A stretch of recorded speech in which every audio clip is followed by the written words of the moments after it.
Welcome to Samba Samba. Enjoy the video. You start by getting the right environment.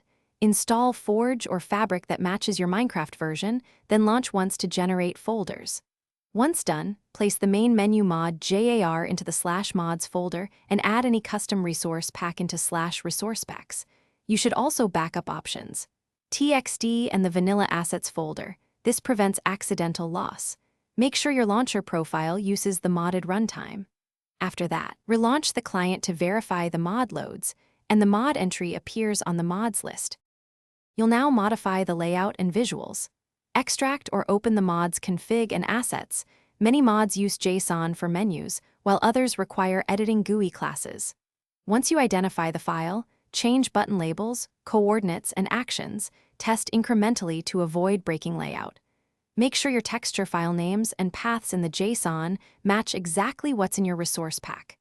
When code changes are needed, recompile or drop edited classes into the mod development environment, then relaunch to inspect placement and behavior.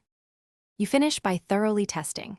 Start Minecraft using a clean profile and open the main menu to confirm buttons, links, and custom art appear and function.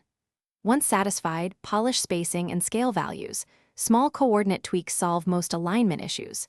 If the menu crashes or assets are missing, check the game log for errors, restore your backed up files, and verify mod, loader, and Minecraft versions match. If textures fail to show, clear resource pack cache and reload. Make sure to keep version backups for quick rollback.